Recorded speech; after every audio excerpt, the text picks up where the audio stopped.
We're in chapter 39. Pardon me. 49. Thank you. We're in chapter 49 of this amazing Kabbalistic book, the Tanya. It gets you in a good mood, as you can see. We're all pretty merry here.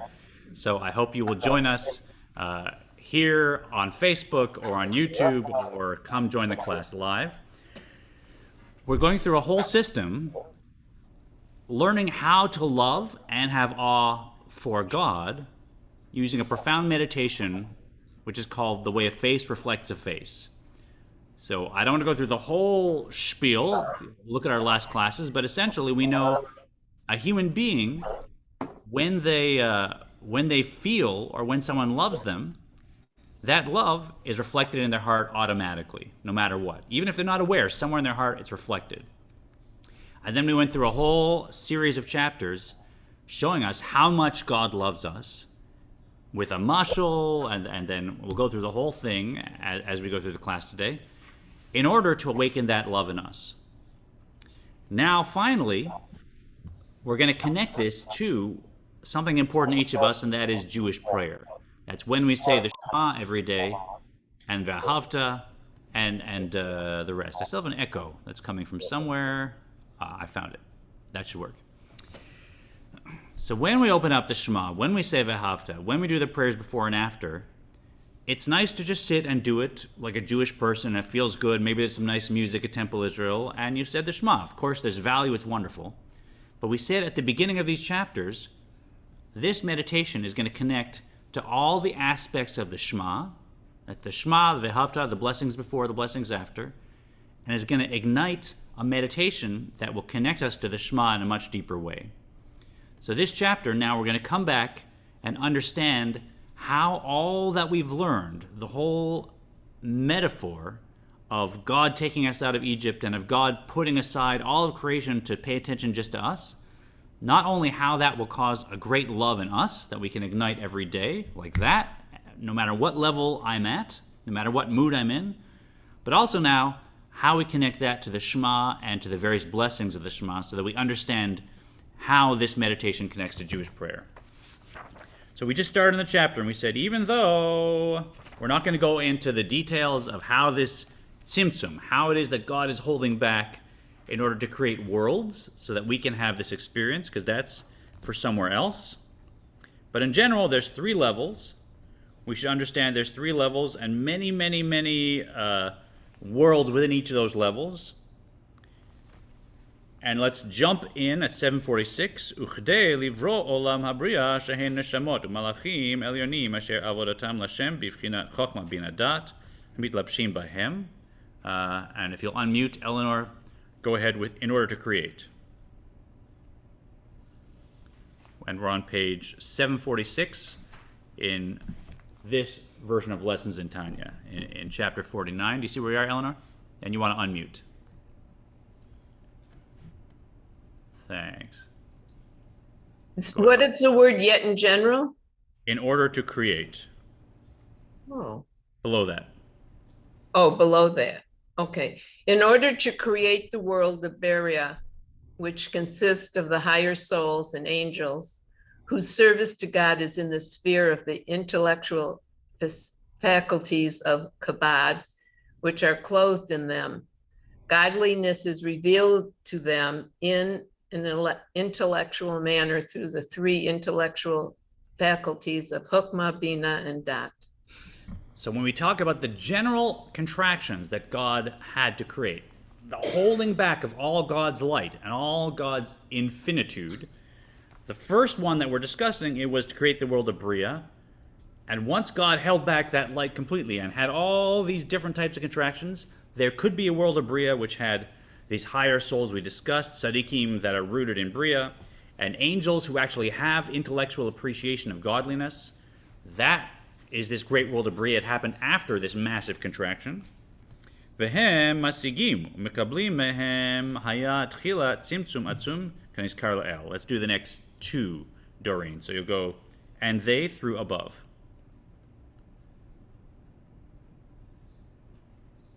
Yeah, you'll need to unmute. Sorry, I muted you, Doreen. You need to unmute.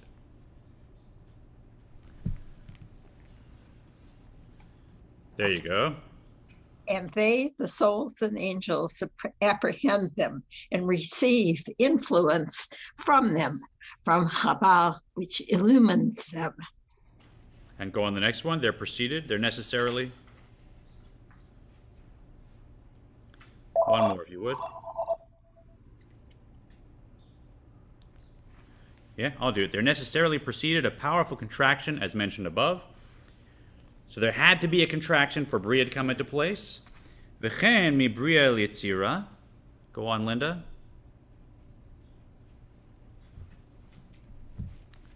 And so too from Berea to Yetzirah. And let's do one more. Ki or me'at mizer mitlabesh be'olam habriya adayin hu bivchinat ein sof legabe olam hayetzira. For the minute portion of minute, that is, in relation to the light found in Atzilut, which clothes itself in the world of Berea, is still in a category of infinity in relation to the world of Yetzirah, so that the light of Berea had to undergo a powerful contraction before it was able to descend into Yetzirah. Excellent. And by the way, I'm watching Facebook, so anyone watching there, please go ahead. You can ask questions, and we'll bring them into the class. But just like we had a massive contraction, everything we discussed, the Or Ein Sof and Atzilus, that great emanated world, that had to be contracted to create Bria. Even though Bria is basically non-existent compared to the light that's above it before it was contracted, the light that's at the bottom of Bria, Malchus of Bria, we'll call it, that is like infinity compared to the world of Yetzirah below it. And there had to be, again, a massive contraction, blocking the light entirely. And then the impression of that light that came through was still too much, and having to put a curtain in front of that, and that still was too much, and putting a wall with a pin, and that was still too much, and then taking that and having that be like the energy in a brain, and taking one hair that's growing out of it, outside the skull, and having that come through over and over, all these types of contractions, until you could finally create something that, compared to the world of Bria, now was finite enough to create something called Yetzirah, something that had form. So imagine all the contractions we had to go through. We're not going into the crazy number of details that you could. I have a question. Go ahead. What do they mean which clothes itself in the world of Berea? I understand contraction, but I didn't understand what they meant by that. It expresses as Bria, right? So there's light. Every world has godliness, and then every world has vessels. And the light is entering to the vessels to create aspects of that world. And another way of describing it is that the light is being enclosed in those vessels. The light is enclosed in the world. So it's another way of saying the light forms the world. The light's giving form to the world. The light is creating the world. You muted. So the light of Berea goes down into Yetzirah? Is that the light of another way of saying it? Yeah. The light of Malchut of Bria, so the last aspect of Bria that's receiving light from all the other Sfirot in Bria, that emanates into Keter of Yetzirah, which is the super conscious light of that world. And then that light goes and starts creating that world, which creates eventually Yetzirah. But it's only after it's received by Malchus, and then Malchus is able to relate to something lower than itself.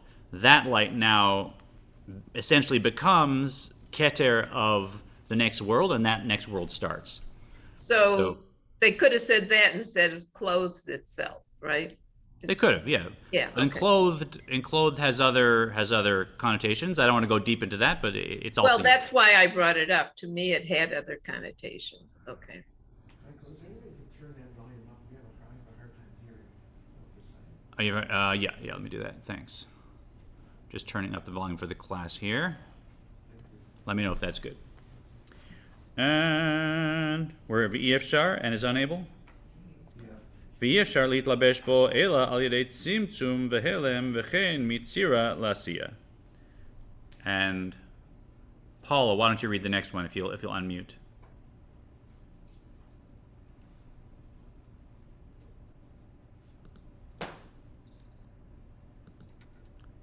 got it? There you go. Can you hear me? Because I got Very a well. new microphone. Your microphone's working great. Yes, new one. Okay. And it is unable to clothe itself in the latter except through contraction and obscuration. So too from Yetzirah to Asiyah. Right? So, I mean, clothing feels a little like, you know, those nesting dolls, right? One within the other. It's not a physical thing, so any physical image you have to imagine enclothement, whether it's physical clothes on something, you gotta take it out of the physical realm. But the light from the world above, through that process, is now the life force of the world below, right? And the same thing happens again from Yetzirah to Asiyah, that the spiritual world of action, where there could be something like me picking up an object and moving it in time and space, right? That has a spiritual world that can create that kind of phenomenon. Just to create that spiritual world itself, you need another massive system of contractions to block the light that was in Yetzirah, that was already contracted from Bria, that was already contracted from Atzilus, that if you go on actually was contracted from the Ein Sof, but we're not dealing with that in the Tanya. So the take home is... It sounds like Chad Gad. Yeah, exactly. It is like Chad Gad, yeah. Right? So the take home is, think about all these great worlds. Think about the Or Ein Sof. Think about the world of Yetzirahs. Think about all these angels that to us, to a spiritual seeker, these are magnificent, amazing things. If someone said, I'm going to learn the system of meditation, work on it for 5 years, and you'll be able to access the world of Bria. You'll be able to sit down and meditate, and then your mind will elevate to the world of Bria. You'll see the angels of Bria. You'll be able to speak to souls of Bria. You'll be able to, see what's going on in the spiritual worlds and how it affects the physical worlds. Great. That's the whole point, isn't it? I'll meditate, and I'll be like the Baal Shem Tov, and I'll have an elevation of the soul. I'll even cleave to divine light. Amazing, wonderful, right? That's great. God's like, no, that's nothing. Those angels, that world, I'm just putting it completely aside, paying no attention to it, and I'm blocking it all, just like I blocked the Or Ein Sof above it, and I'm going to block the next world. I'm going to pay attention to you and your narishkeit. To you when you wake up in the morning and you think, should I sleep another 20 minutes or should I pray properly? Right? To you when you say, you know what, I don't feel like dealing with this problem right now. I know God put it in front of me, but I know better, right? That's the person God's going to love, and God's put everything aside to love us in all of our narishkeit. And when we recognize how many times God held back and how much God put aside, that's going to ignite this reflected love. It's going to ignite this reflected love. Because if somebody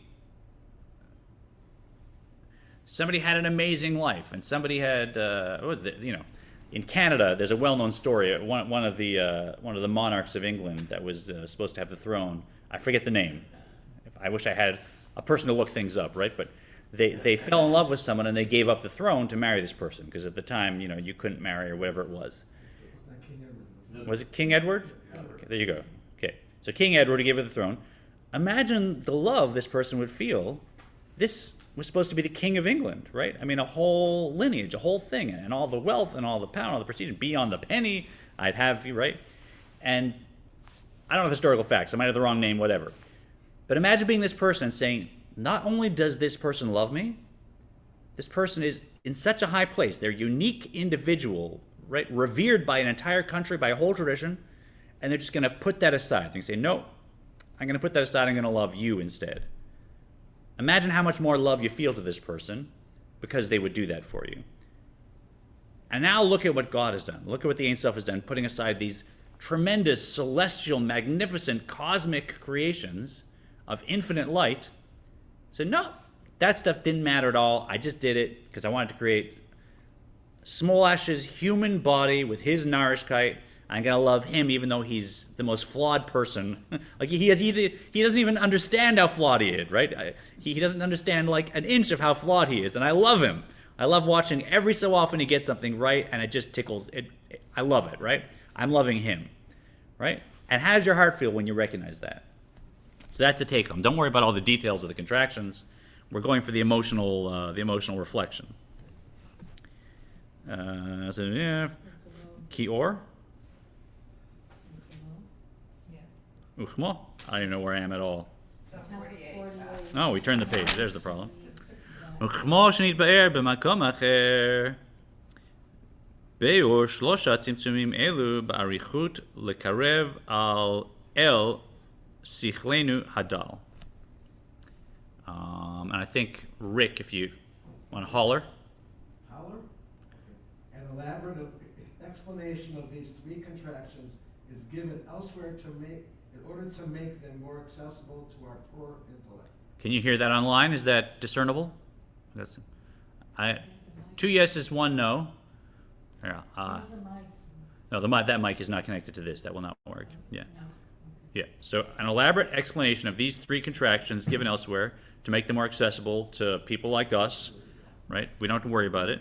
ותכלית כל הצמצומים הוא כדי לברוא גוף האדם החומרי ולהחפיה לסטרא אחרא ולהיות יתרון האור מן החושך. The purpose of all the contractions is the creation of the material human body and the subjugation by man of the sitra achra to bring about the preeminence of light supplanting darkness by having light replace darkness, and even more so when the darkness itself is transformed into light, at which time the preeminence of light is felt to an even greater degree. This is accomplished. And look what he's saying. Look what the Alter Rebbe is saying. All these contractions that I couldn't even begin to explain the details to you. I'm giving you just the Cole's notes, right? And even that is so complex. All these contractions, so many times God held back. Why? Not even to create the physical world, to create the human body, the material human body. This, a hand that my soul can use to pick up matzah to bless it, and a mouth that my soul can use to bless the matzah and eat the matzah. And what for? To subjugate the sitra achra. Because my body's going to have all these cravings, my body's going to have all this self-centered ego, it's going to have an animal soul that basically just wants to survive. And the whole point of this was to create this vehicle, this physical body, for my soul to come into and say, you know what? Never mind the cupcakes, let's have some matzah, right? Never mind the food today we're going to fast. Never mind watching Netflix videos, now we're gonna learn Torah. And when I do that, that was the point of the whole thing. And let me ask you, because I grew up, like I'm sure many of you, seeing the scientific community's explanation of the human body as being probably the most realistic. If I live my life assuming, and let me just simplify that there was some accident, however many millions or billions of years ago, and somehow lightning got these chemicals collided, and life happened, and by accident all these things evolved, and now I came from apes, and now here I am, and maybe my consciousness is just some trick of chemistry, and I'm just fooling myself that there's anything called the soul or me. It's just a survival mechanism, and I'm here, and I'm my intelligence that I'm using to have this conversation, it's just an evolutionary tool for me to survive, and that's what I am. What are my chances I'm going to do the right thing today? What are my chances I'm going to think it even matters whether I help the next person next to me or I eat them alive? Because evolutionarily, I'm a survival bird, right? What's wrong with me eating someone alive, right? That's how I was bred. I'm an animal. And not just my conscious decisions, but the whole subconscious field on which I'm operating. If I'm assuming that what I am is an animal that came up by accident, what are my chances that I'm going to overcome my own boundaries, that I'm going to grow, that I'm going to change? Think of all the subconscious messaging you're sending yourself when you assume that your physical body is just some accident of nature and of survival of the fittest, right? Now compare that. How am I going to do if I wake up and I say, here I am, I'm a soul and a body. Why is the entire cosmos here? To create this body. Why to create this body? So that I can overcome the drives of this body. And when I do, that serves God's purpose for creating the world. How do you think I'm going to do when I have a challenge? How am I going to do when I have that first choice? Do I take the nap, or do I get up and study better? Do I make the phone call to help my friend, or do I just sit and watch Netflix? No question I'm going to do better. No question I'm going to do better. And, by the way, when we're praying, it's going to allow us to fill those prayers with love and with awe, as we're going to get to shortly. We have a question? Yes? So God creates the body without a soul? Because the soul would be the one that, the thing that, you know. The soul, the question is, so God creates the body without the soul. The soul is actually not a creation, right? A Jewish soul specifically is a piece of God, and it's not created, it's emanated. So imagine I created a mock village. I created a Western village, with cardboard houses and everything. I created it. And there's all these people little cutouts I created of the farmer and the sheriff, and I made the whole thing. And then I wanted to enjoy it, so I went and I walked around in it. Me walking around in that fake village, that's not a creation, that's me. I didn't cut myself out. That's me actually going in. If I'm the cardboard sheriff, and I'm looking with my cardboard intellect, I'm seeing this other villager walk around, I'm like, oh, they're just like me, right? Some cutout. But I'm not, I'm different. I'm not created. It's me. I'm the creator that's walking around in the village, right? That's what a Jewish soul is. So a Jewish soul is a piece of God actually coming into the world, walking around. But the point the Alter Rebbe is making is it's not for the purpose of refining the soul that the worlds were created. It's for the purpose of refining the body and the animal soul.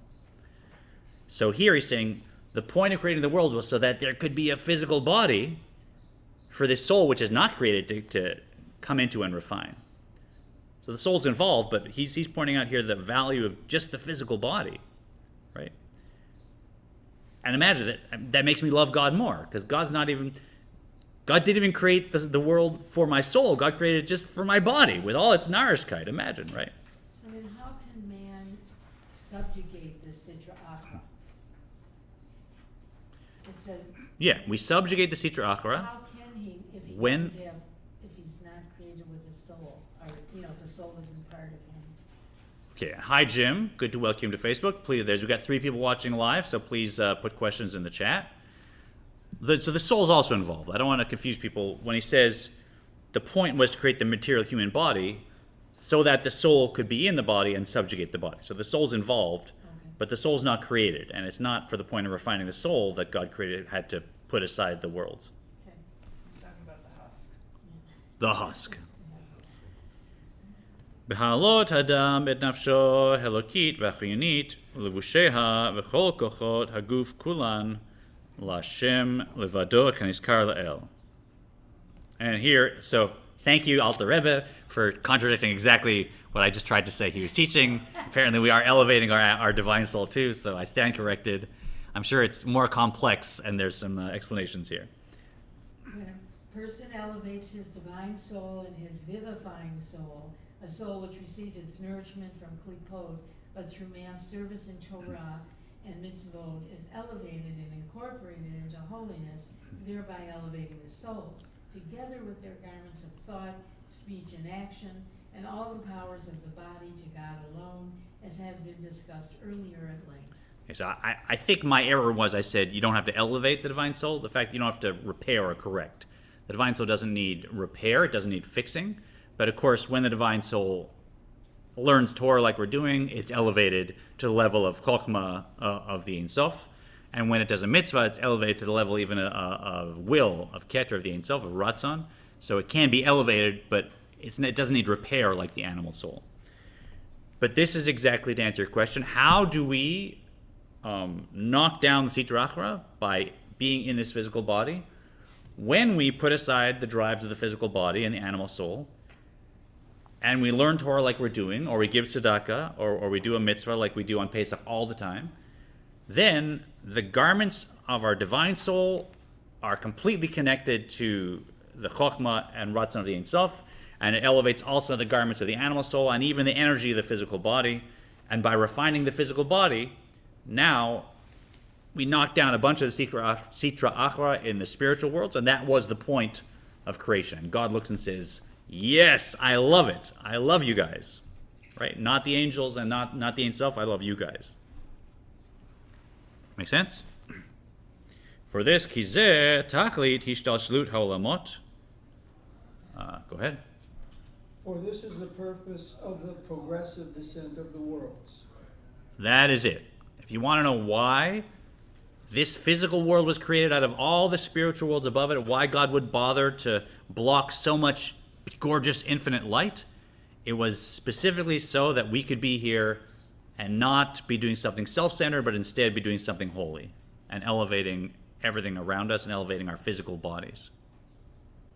Make sense, that point? So this is a big shift. We now concluded officially what we started in 45, but also in 48, right? So let me walk us through again where we are in the, not the micro conversation, but this chunk of the Tanya, right? So 45 and 46, those chapters, if you look back, we looked at the mashal of a king finding a peasant on a dung heap and taking them out and bringing them to their inner chamber and embracing them as a friend, and how much the peasant would love the king. And we said that's God taking us out of Mitzrayim, right? So we're in Pesach. We've been talking about this at the Seder. It's a big theme. When we were liberated from Mitzrayim, that's like a king taking a peasant off a dunghill, and just like that peasant would have a great love for the king.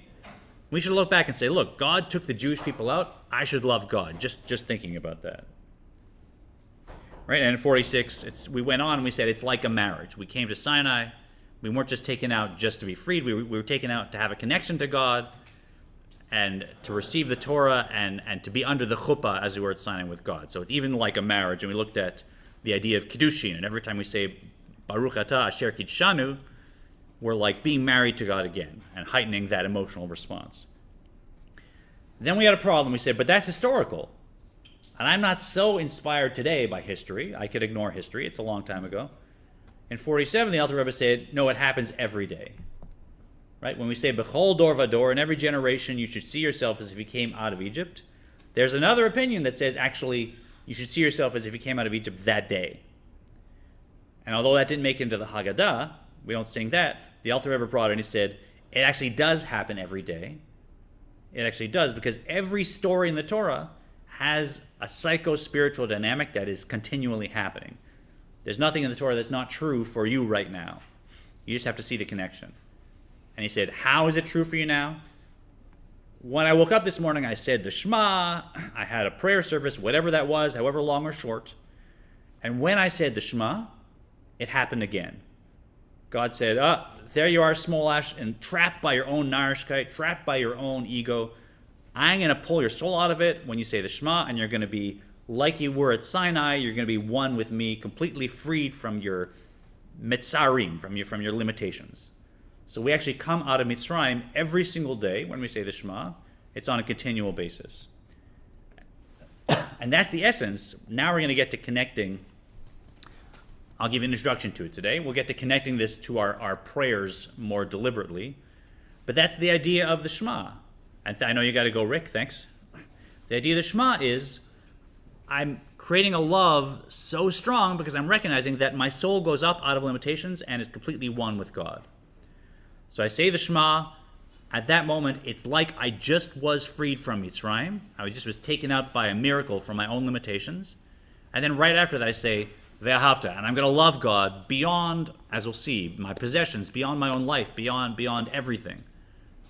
I'm going to create a love for God because I'm reflecting the love God showed me by taking me out of Mitzrayim. So that's 47. It happens every day. Then in 48, we amped it up by learning about Tzimtzum, by learning that it wasn't just that God came and took me out of Mitzrayim. It's not that God took me this morning out of Mitzrayim when I said the Shema. It's how much God had to put aside to do that. God left the Or Ein Sof, and God pushed aside Atzilus, and God pushed aside Bria, and all the great angels and everything. And they're yelling, what are you doing? This is Smolash. Why would you love him? Love us. Look at us. We understand you. We praise you. We're so holy. And God's like, no, you guys don't get it. Just wait over there, right? And straight to me this morning said, I'm taking Smolash out of his narishkeit, out of his silliness, out of his ego, with the Shema, and I'm going to be one with him, and I'm going to show him love. And all the things that God held back and put aside, that should make us understand even more, because it didn't just happen now. It didn't just happen at Mitzrayim. It happened at the beginning of creation. When God created the world, God said, this is the whole structure. What I have in mind is the human body. And a Jewish soul that's going to go into the human body at any point in history and do the right thing and fix things. And that's what I have in mind. So that Tzimtzum, that love for us, started right at the beginning of creation, and God is holding back so much to express that love for us. So now we're going to go and we're going to start looking at, we're going to wrap that up and start looking at the different blessings of the Shema and how this theme is exactly what happens in those blessings. As we go through, you'll see. Any questions about that? I can't imagine there's any questions. Anything online? Let me know. Oh, hi Yossi, hi Asher, good to have you guys. Feel free to put questions in the comments if you like. So going on, we're at 749. Vihine kamaim hapanim lapanim. And I think Doreen, if you want to. Noreen, did you read? Dan read. I read. Oh, Joey. And as water mirrors the reflection of a face. So here was the initial meditation. Kamaim hapanim lapanim. When someone shows me love, that love is reflected like my face in water. Kmo shakadosh baruch hu kivyachol hiniach v'silek litzarecha derech mashal et oro hagadol habilti taklit ugnazo v'histiro begimel minei tzimtzumim shonim v'kol bishvil ahavat hadam hatachton ha'loto lashem.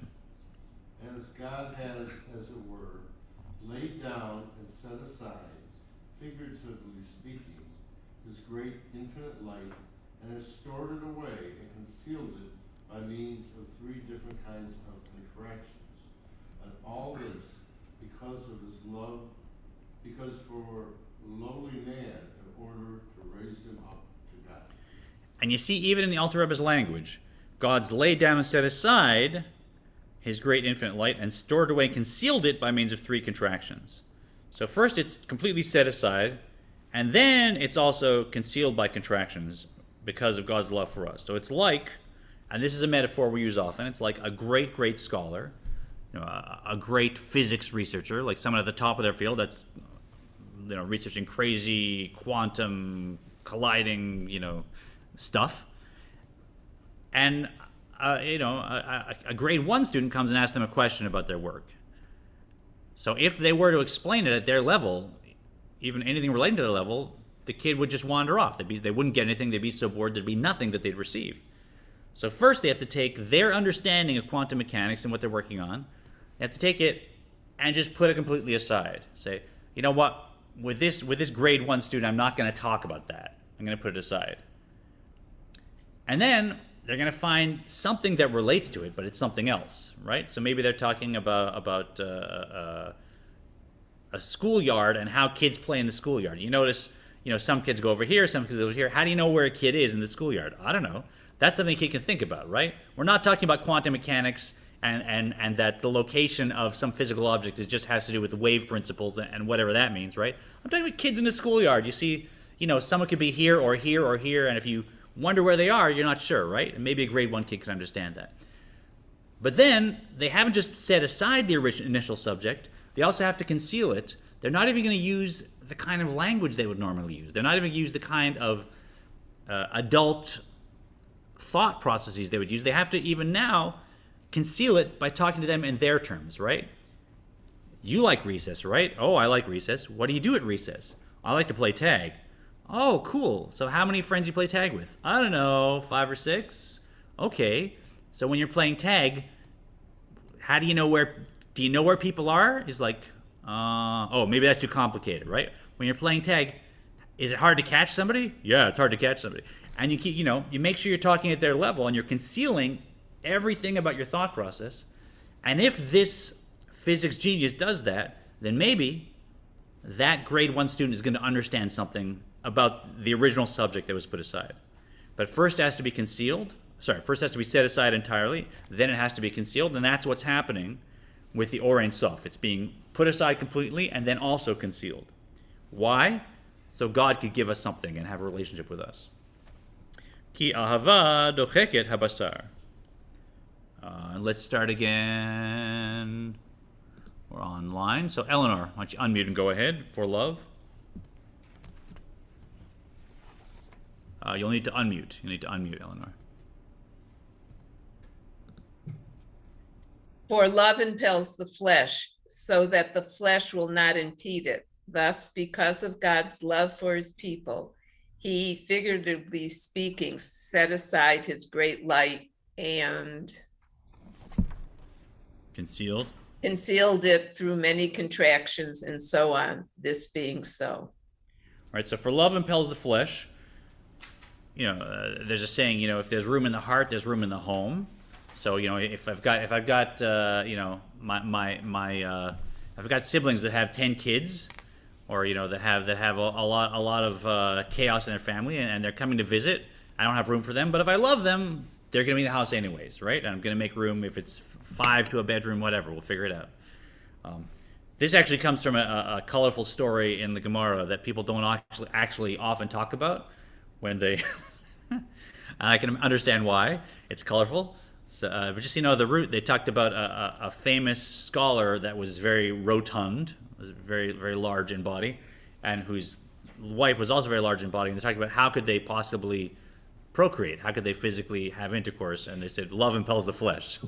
So you can imagine why people don't often bring that up. But that's the source was that. But in this case, we're saying, if I love someone, whatever I want, I'm going to make it happen. And in this case, God just puts everything aside because God loves us, and God pushes that aside and makes sure that right here, this physical world, this physical body, that's what God's paying attention to. Alachat kama v'chama b'chiflei chiflaim le'in ketz. Ki ra'ui la'adam gan ken lehaniach v'lazov kol asher lo min nefesh v'ad basar v'lafkir hakol. Much more, and an infinite number of times more, is it fitting that a man also should relinquish and set aside all he possesses, both spiritually and physically, and renounce everything. So here we're getting to what it says in V'havta,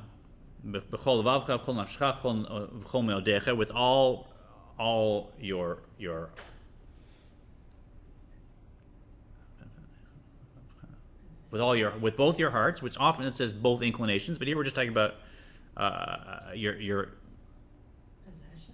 no. The things you love, right? With your life, so you should love God more even than your life. And with all your possessions, your will, whatever you're going to call it. Now we're going to get to another one of these bumps that when you're teaching this in a progressive community is tricky. When I first read it, I was like, what's going on? I called my teacher. How can the Alter Rebbe say this? The Alter Rebbe is going to say, it looks like, that you should put aside your love of your wife and kids in order to love God. And so I want to frame this because, I don't want people to be rifled, but we do like to talk about points inside we go through. I don't want people to also not know what says it here. So when he's going to say this, keep in mind, in the V'havta, it says you're supposed to love God more than your life, more than your nefesh. So if someone were to put a spear to my head and say, bow down to this idol, I'm supposed to say, I love God more than my life, and you'll have to kill me, but I won't be separated from God. But I'm not supposed to run to do that, right? I'm supposed to try and protect my life. If the person with the spear is coming at me, I'm supposed to run away. I'm not supposed to say, come, I'm going to give my life.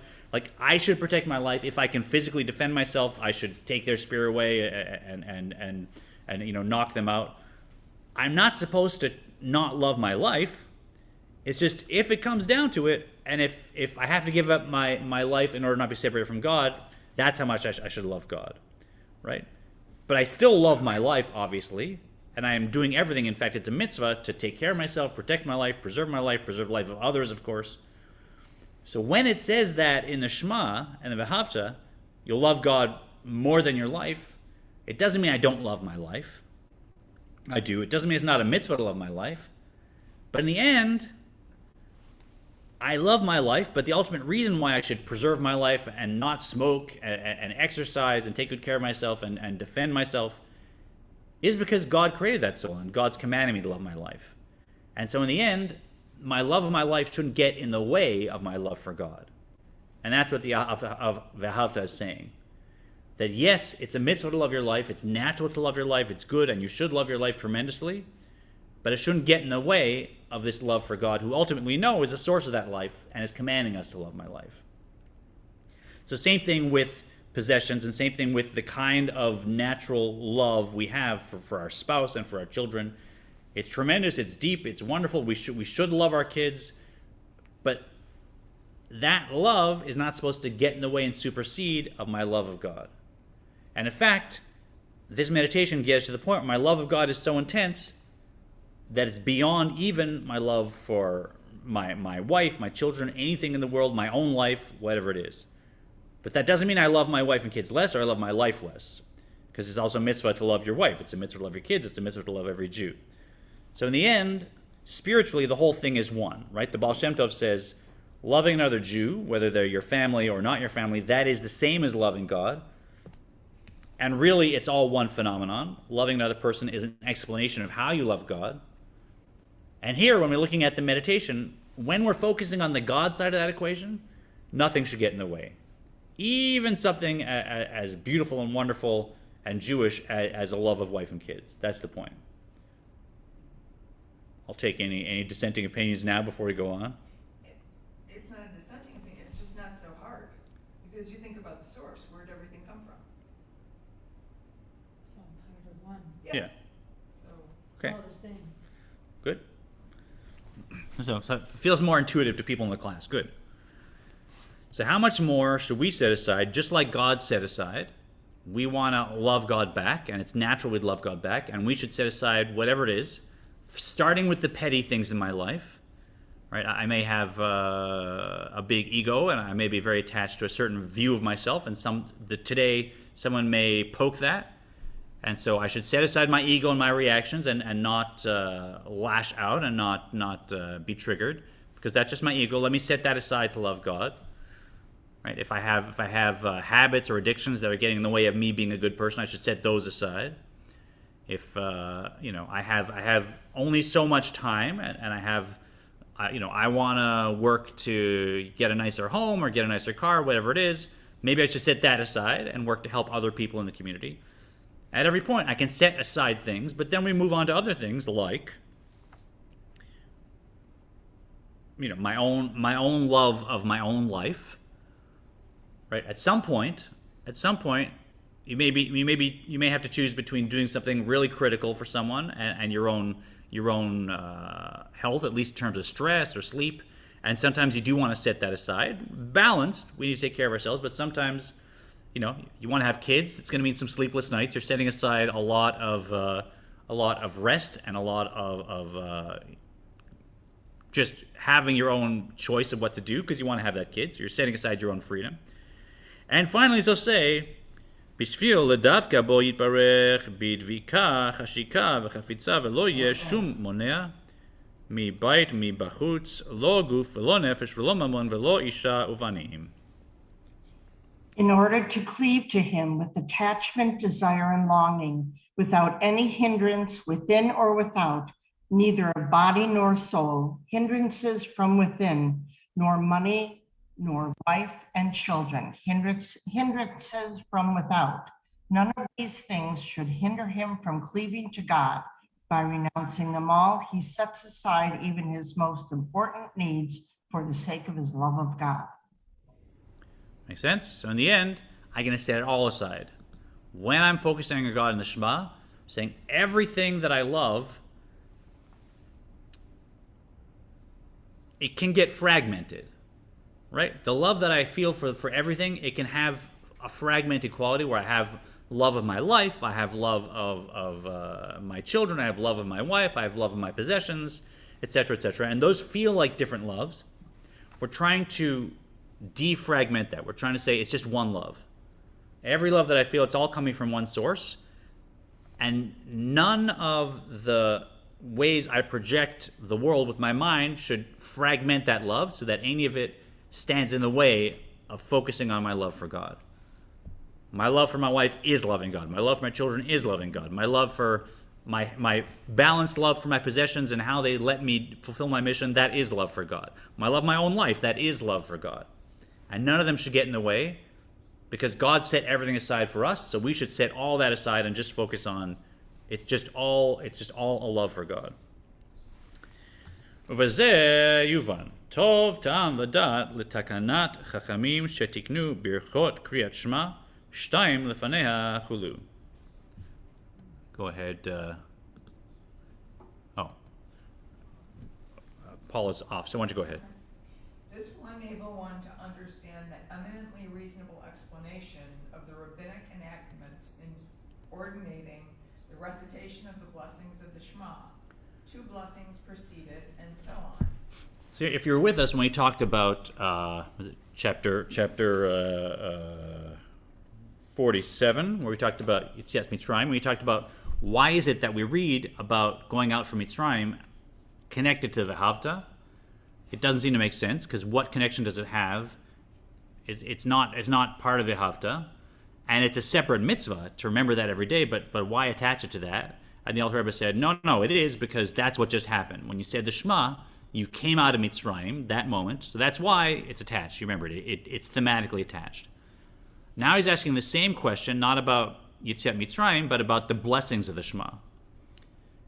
So if we're following how we're using this meditation to connect to our prayers, now we understand what the Shema is. The Shema is, my soul's coming out of Mitzrayim right now, I'm being united with God, and then Ve'ahavta, I'm expressing a love for God that surpasses anything. It's consolidating all my fragmented loves for everything in the world and saying, I love only God beyond all that. Amazing.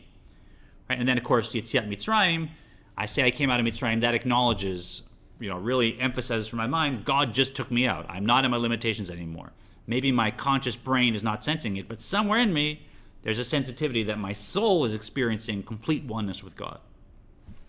But what about these blessings? Right? The blessing after, right? If you look at the text, it definitely connects to God bringing us out of Mitzrayim. Okay, makes sense. But the blessings before, talking about the different angels and the worlds and them praising God and then, God loves us. What does that have to do with the Shema? Why is it connected? Right? And by the way, if you don't say the blessings and you say the Shema, it still counts as saying the Shema. And furthermore, if you say the Shema and you didn't say the blessings, normally when you have a mitzvah and you do it, but you forget to say the blessings, right? If I don't quote me on this, I may be wrong about the Seder, but if I was at the Seder and I ate the matzah for the first time and I forgot to say the blessing, you're actually not now supposed to say the blessing after the fact, because now you're saying a blessing in vain. So like strictly halakhically, you did the mitzvah, but now you don't have a chance to say the blessing after. But with the Shema, if you say the Shema and forget the blessings, you should say the blessings after. So obviously, this is not like another blessing that I'm saying a blessing for wine and then I drink the wine. Excuse me. There's something else going on here. Why are they attached? And so now we're going to go to the next class and we're going to see how the content of those 2 blessings before the Shema reflects, excuse me, I've been talking a long time, reflects exactly this meditation that we've been following. But for today, I think it's enough. Let's do a little meditation today. Just a few minutes, if you'll join us, to take these ideas and put them down really into our midot, into our emotional body. So if you join me, just close your eyes. Maybe let your breathing even out. And if you're comfortable breathing through your nose, go ahead and close your mouth and let your nostrils be the source for air flowing in and out.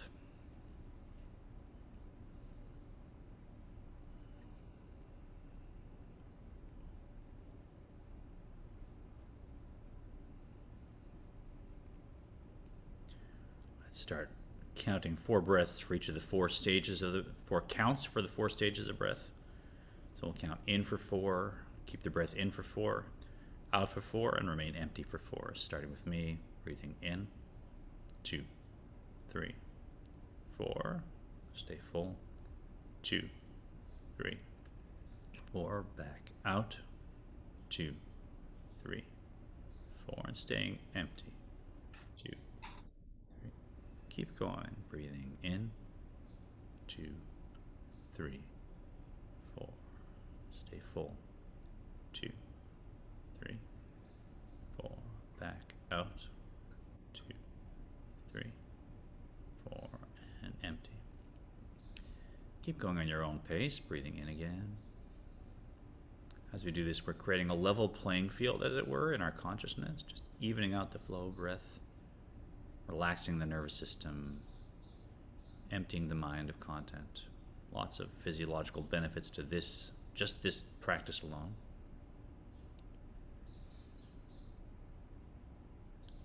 Let's now open up a wisdom gateway. That will be, our wisdom gateway will be the space between the end of the in-breath and the beginning of the out-breath. In that open emptiness, there's a gateway, as it were, for chokhmah, for wisdom to enter into my consciousness.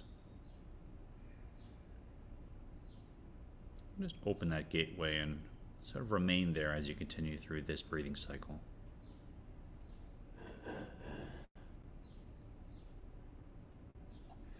And then let's place in that wisdom gateway the divine concept of this meditation. Kamayim apanim lepanim, as water reflects a face, my heart is reflecting love from the Ein Sof right now. Kamayim apanim lepanim.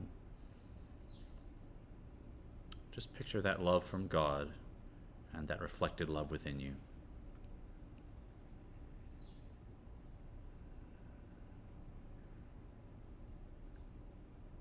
It's a Bina meditation. It's going into the details of the concept. So let your mind fill with the images, the details, the nuances, the intellectual emotions of that concept.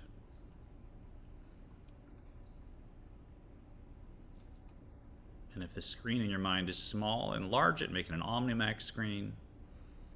If it's fuzzy, maybe sharpen the focus. If it's 2D, make it 3D. Let the details fill your mind. Kamayim apanim lepanim. We are reflecting God's love.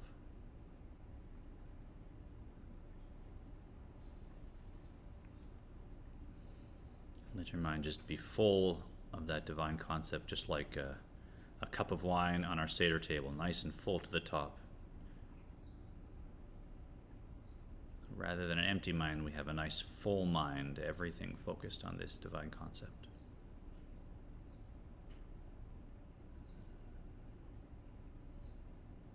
As always, notice if you feel any stirrings of new emotions, whether it's that reflected love towards God, whether it's an awe that God is paying attention to us here in this physical world, whatever it is, just track those emotions. Those are our tools for the rest of the day.